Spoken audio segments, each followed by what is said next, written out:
My name is Daniel Brooks. What I'm about to tell you still keeps me awake almost every night. This happened in Ravenwood, Montana in October 2025. My best friend, Ethan Parker, died in a terrible car crash. The police said he lost control on a lonely mountain road. His car hit a tree.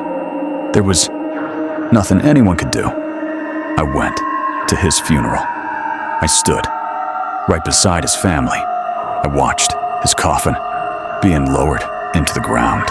I even threw a handful of dirt onto the casket. I remember thinking, "Goodbye, brother." For 3 days, everything was silent. Then, on the fourth night, at exactly 3:13 a.m., my phone rang. The caller ID said, "Ethan Parker." I froze. I knew it couldn't be him. I answered anyway. There was no voice, only slow breathing.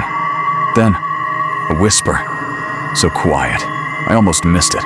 "Daniel, don't let him keep me here."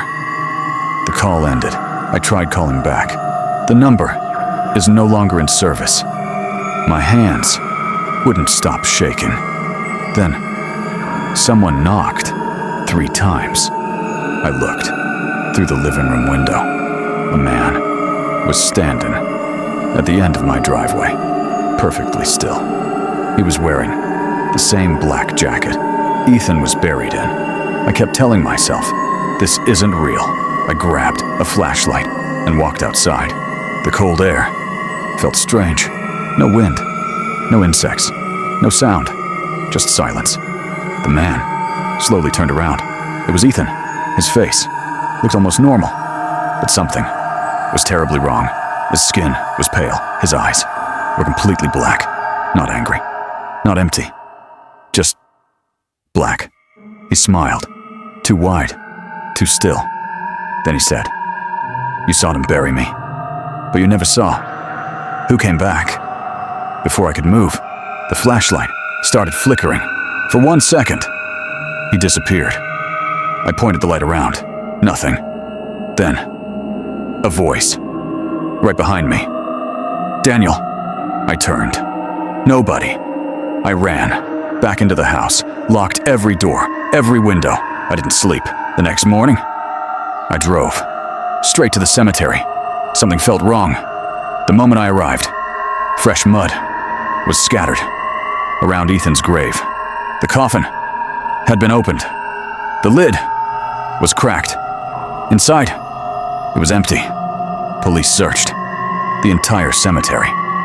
They found no footprints, no tire marks, nothing. They blamed grave robbers.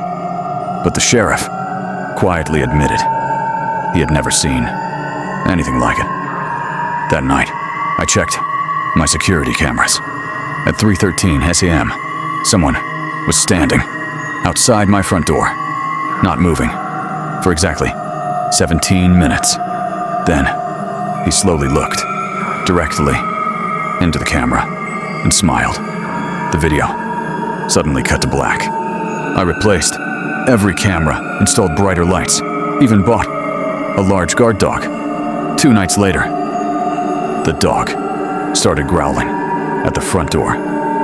Then, it began whining, hiding, shaking, like it had seen something impossible. The motion light turned on by itself. I looked outside.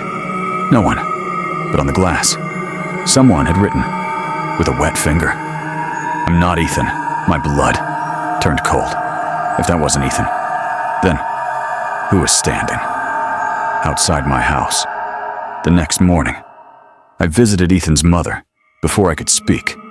She looked at me and whispered, "You've seen him too." Then she handed me a small envelope. Inside was a letter Ethan had written a week before he died. The last line said, "If someone who looks like me ever comes back, don't open the door. It won't be me." I couldn't breathe. I looked up to ask her what she meant. She was staring past my shoulder toward the window. I turned slowly. There, standing outside, smiling, was Ethan, or something, wearing Ethan's face. And then, my phone rang, 3:13 a.m. The caller ID didn't say Ethan anymore. It said, "Next."